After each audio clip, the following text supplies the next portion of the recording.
सच विच leader साहब हुण साडे दर्शकां नूं दसो अज दे दिन दी की इतिहासक अहमियत है? सिख इतिहास के हवाले नाल 1968 दे विच अज दे दिन लक्ष्मण सिंह गिल जिहड़े कि लगभग 10 महीने मुख मंत्री रहे, उन्होंने अस्तीफा दिता। दो चीज़ां लक्ष्मण सिंह गिल दी मिनिस्ट्री वेले खास तौर पर हुई हैं। एक तो पंजाबी बोली नूं जिहड़ा है वो राज भाषा का दर्जा मिले, सैकटरीएट लैवल ते जिला लैवल ते लागू किया गया जी। और दूसरा MS रंधावा के सुझाव के उत्ते पंजाब भर दे विच पिंडां नूं कस्बियां नाल शहरां नाल जोड़न वालियां लिंक रोड्स बणीआं और ये 10 महीने च गिल वल्लों कीते गए दो बहुत वड्डे काम सी जी।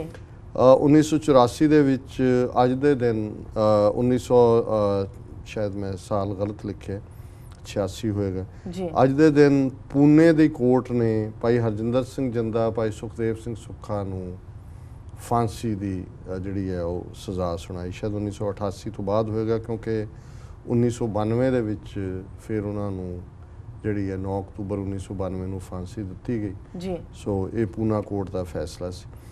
वर्ल्ड हिस्टरी के हवाले नाल 1888 दे विच विलियम सैवर्ड ने पहली बार जिहड़ी जमा करन दी मशीन है वो पेटेंट करवाई। 1959 दे विच हवाई जिहड़ी है वो अमरीका की 50वीं स्टेट बनिया, हवाई दी स्टेट जी। 1975 दे विच अमरीका ने क्यूबा के अगेंस्ट जिहड़े है होर भी ट्रेड सैंक्शनस लाइयां। 1988 दे विच ईरान इराक दे विच 8 साल की लड़ाई जिहड़ी पश्चिमी ताकतां ने आयतुल्ला खमीनी की वधदी पावर नूं कट्टण दे लई इराक नूं सदाम हुसैन नूं गल पवाया सी, वो खत्म हुई जी। 1991 दे विच कम्युनिस्ट कू होया सोवियत यूनियन 2 दिन दे लई और क्रीमिया च गोरबाचौफ नूं हाउस अरेस्ट कर लिया सी, पर येल्सिन उहदे नाल खलोता 2 दिन बाद कम्युनिस्टां नूं मास्को तो बाहर कढ़ दिता है और गोरबाचौफ वापस प्रेजिडेंट बने जी। 2011 दे विच वैसटर्न आस्ट्रेलिया दे विच दुनिया के सब तो पुराने फॉसिल मिले जिन्हां बारे कहा जाता है कि वो लगभग 3.5 बिलियन साल पुराने ने।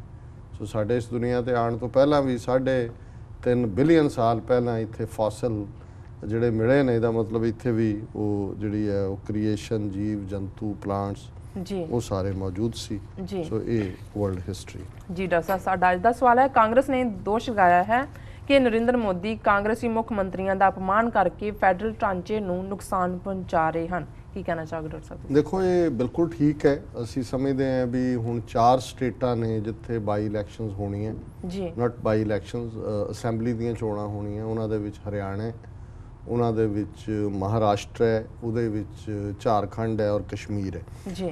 हुण 2 दिन पहला मोदी जिहड़ा है वो हरियाणे च आया होया सी।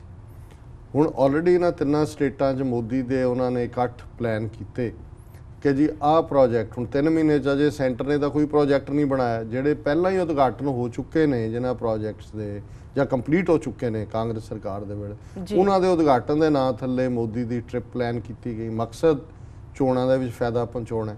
हुण हुंदा की है जो हरियाणे च आया मोदी ते नाल, क्योंकि जो जिस स्टेट च आंदे उहदा चीफ मिनिस्टर तुहाडे नाल हुंदा है, वो बैठदा है नाल, ते ज्यों ही पहला मोदी मोदी हुंदी रही, वो बोल के हटिया तो चीफ मिनिस्टर बोलण लग्गा तो जिहड़े BJP RSS ने अपने बंदे लिया के विच बिठाए हुंदे ने उन्होंने हूटिंग शुरू कर दी, उहदा बड़ा अपमान किया और उन्हें कहा हरियाणे दे हुड्डे ने कि भी हुण मैं भविख दे विच कोई स्टेज दे नाल सांझी नहीं करांगे।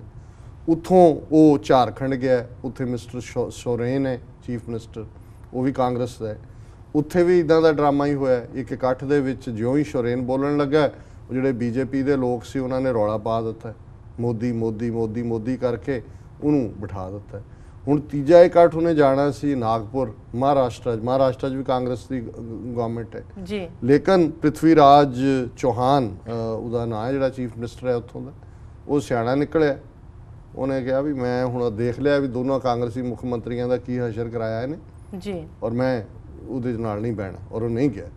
सो असी ये समझते हैं भी जिस तेज़ी नाल RSS फैडरल स्ट्रक्चर नूं तोड़ रहा, हुण जिहड़ा चीफ मिनिस्टर है वो लोगों की नुमाइंदगी करता है, और इन्हां तिनों ही थावां ते 2 थावां ते जिथे अपमान वाली गल हुई, ये नहीं है भी मोदी ने स्टेज पर आके अपने बंदियां नूं कहा होए कि भी सुनो आराम नाल बैठ जाओ, वो इंजॉय करते, क्योंकि इंजीनियर ही वो कर रहे हैं। हुण उत्थे चोणां होणीआं ने, ਉਹ ਇਹ ਦੱਸ ਰਹੇ ਨੇ ਕਿ ਜੀ ਲੋਕ ਤਾਂ ਰਿਜੈਕਟ ਕਰ ਰਹੇ ਆ ਇਹਨਾਂ ਨੂੰ।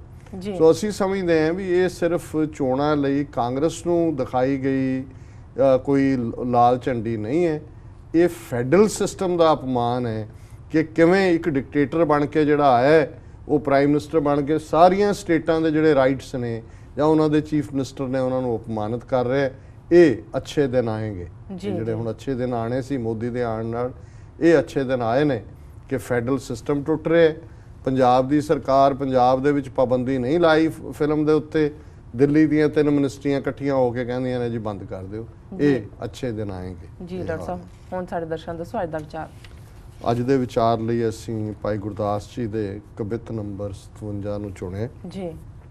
ਉਹ ਕਵਿਤ ਹੈ, ਗੁਰਮੁਖ ਪੰਥ ਗਹਿ ਜਮਪੁਰ ਪੰਥ ਮੇਟੇ, ਗੁਰ ਸਿੱਖ ਸੰਗ ਪੰਚ ਦੂਤ ਸੰਗ ਤਿਆਗੇ ਹੈ, ਚਰਨ ਸ਼ਰਨ ਗੁਰ ਕਰਮ ਭਰਮ ਖੋਏ, ਦਰਸ ਅਕਾਲ ਕਾਲ ਕੰਟਕ ਭੈ ਭਾਗੇ ਹੈ, ਗੁਰ ਉਪਦੇਸ਼ ਵੇਸ ਬਜਰ ਕਪਾਟ ਖੁੱਲੇ, ਸ਼ਬਦ ਸੁਰਤ ਮੂਰਛਤ ਮਨ ਜਾਗੇ ਹੈ, ਕਿੰਚਤ ਕਟਾਚ ਕਿਰਪਾ ਸਰਬ ਨਿਧਾਨ ਪਾਏ, ਜੀਵਨ ਮੁਕਤ ਗੁਰ ਗਿਆਨ ਲਿਵ ਲਾਗੇ। ਇਸ ਦੇ ਵਿੱਚ ਬ੍ਰਜ ਭਾਸ਼ਾ ਦਾ ਇੱਕ ਕਵਿਤ ਭਾਈ ਸਾਹਿਬ ਇਹ ਦੱਸਦੇ ਨੇ ਜੀ ਕਿ ਜਿਹੜਾ ਗੁਰਮੁਖ ਬਣ ਜਾਂਦਾ ਹੈ, ਨਿਰੰਕਾਰ ਵੱਲ ਮੂੰਹ ਕਰ ਲੈਂਦਾ ਹੈ, ਗੁਰੂ ਵੱਲ ਮੁਖ ਕਰ ਲੈਂਦਾ ਹੈ, ਉਸ ਨੂੰ ਮੌਤ ਦਾ ਡਰ ਨਹੀਂ ਲੱਗਦਾ। ਉਸ ਦਾ ਜੀਵਨ ਜਿਹੜਾ ਹੈ ਉਹ ਤਬਦੀਲ ਹੋ ਜਾਂਦਾ ਹੈ। ਉਹਨੂੰ ਮਰਨ ਤੋਂ ਬਾਅਦ ਕਿਸੇ ਮੁਕਤੀ ਦੀ ਚਾਹਨਾ ਨਹੀਂ ਹੁੰਦੀ, ਉਹ ਜਿਉਂਦਿਆਂ ਮੁਕਤ ਹੋ ਜਾਂਦਾ, ਜੀਵਨ ਮੁਕਤ। ਜੀਵਨ ਮੁਕਤ ਦਾ ਮਤਲਬ ਹੈ ਵੀ ਤੁਸੀਂ ਜੀ ਰਹੇ ਹੋ, ਕੰਮ ਤੁਸੀਂ ਸਾਰੇ ਉਹ ਕਰ ਰਹੇ ਹੋ ਜੋ ਗ੍ਰਸਤੀ ਦੁਨੀਆਦਾਰ ਕਰਦੇ ਨੇ, ਪਰ ਤੁਹਾਡੀ ਸੁਰਤ ਦੁਨੀਆ ਦੇ ਵਿੱਚ ਨਹੀਂ ਫਸੀ ਹੋਈ। ਤੁਸੀਂ ਉਸ ਤੋਂ ਉੱਪਰ ਉੱਠ ਕੇ ਉਸ ਸਾਰੇ ਮੋਹ ਦੇ ਜੰਜਾਲ ਚੋਂ ਨਿਕਲ ਕੇ ਜਿਹੜਾ ਇਸ ਜੀਵਨ ਦੇ ਵਿੱਚ ਗੁਰੂ ਦੀ ਮੱਤ ਨੂੰ ਅਪਣਾ ਕੇ ਧਾਰਨ ਕਰਕੇ ਜੀਵਨ ਜੀ ਰਹੇ ਹੋ, ਇਸ ਨੂੰ ਹੀ ਜੀਵਨ ਮੁਕਤ ਜਿਹੜਾ ਹੈ ਗੁਰੂ ਸਾਹਿਬ ਨੇ ਬਿਆਨਿਆ।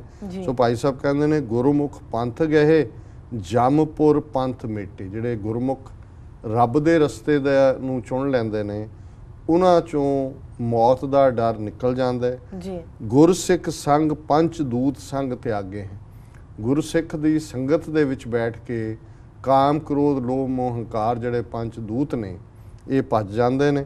ਚਰਨ ਸ਼ਰਨ ਗੁਰ ਕਰਮ ਭਰਮ ਖੋਏ। ਗੁਰੂ ਦੀ ਚਰਨ ਸ਼ਰਨ ਜਦੋਂ ਅਸੀਂ ਆਉਂਦੇ ਹਾਂ ਤੇ ਜੋ ਮਾੜੇ ਕਰਮਾਂ ਦਾ ਸਾਡੇ ਤੇ ਪਏ ਪ੍ਰਭਾਵ ਨੇ, ਭਰਮ ਨੇ, ਮਨ ਦੇ ਵਿੱਚ ਸ਼ੰਕੇ ਨੇ, ਉਹ ਸਾਰੇ ਭੱਜ ਜਾਂਦੇ ਨੇ। ਦਰਸ ਅਕਾਲ ਕਾਲ ਕੰਟਕ ਪੈ ਭਾਗੇ ਹੈ। ਨਿਰੰਕਾਰ ਦੇ ਦਰਸ਼ਨ ਹਮੇਸ਼ਾ ਹੁੰਦੇ ਨੇ, ਨਿਰੰਕਾਰ ਨਾਲ ਰਹਿੰਦਾ ਹੈ, ਮੌਤ ਦਾ ਡਰ ਖਤਮ ਹੋ ਜਾਂਦਾ ਹੈ। ਗੁਰ ਉਪਦੇਸ਼ ਵੇਸ ਬਜਰ ਕਪਾਟ ਖੁੱਲੇ। ਗੁਰੂ ਦੇ ਉਪਦੇਸ਼ ਦੇ ਉੱਤੇ ਅਮਨਾ ਕਰਕੇ ਸਾਡੇ ਮਨ ਦੇ ਵਿੱਚ ਜਿਹੜੇ ਹਨੇਰੇ ਦਰਵਾਜ਼ੇ ਨੇ, ਜਿਹਨਾਂ ਨੂੰ ਏਡੇ ਏਡੇ ਜੰਦੇ ਲੱਗੇ ਹੈ, ਉਹ ਸਾਰੇ ਜੰਦੇ ਖੁੱਲ ਜਾਂਦੇ ਨੇ, ਦਰਵਾਜ਼ੇ ਖੁੱਲ ਜਾਂਦੇ ਨੇ। ਸ਼ਬਦ ਸੁਰਤ ਮੂਰਛਤ ਮਨ ਜਾਗੇ। ਜਦੋਂ ਸ਼ਬਦ ਸੁਰਤ ਦਾ ਮੇਲ ਹੁੰਦਾ ਹੈ, ਸਾਡੀ ਸੁਰਤ ਸ਼ਬਦ ਦੇ ਵਿੱਚ ਜੋੜਦੀ ਹੈ, ਤੇ ਜਿਹੜਾ ਮੂਰਛਤ ਹੋਇਆ ਮਨ ਹੈ, ਬੇਹੋਸ਼ ਹੋਇਆ ਸੀ, ਸੁੱਤਾ ਪਿਆ ਸੀ, ਸਲੰਬਰ ਦੇ ਵਿੱਚ, ਗਫਲਤ ਦੇ ਵਿੱਚ, ਉਹ ਜਾਗ ਜਾਂਦਾ ਹੈ। ਤੇ ਅਖੀਰ ਚ ਭਾਈ ਸਾਹਿਬ ਕਹਿੰਦੇ ਨੇ, ਕਿੰਚਤ ਕਟਾਚ ਕਿਰਪਾ ਸਰਬ ਨਿਧਾਨ ਪਾਏ।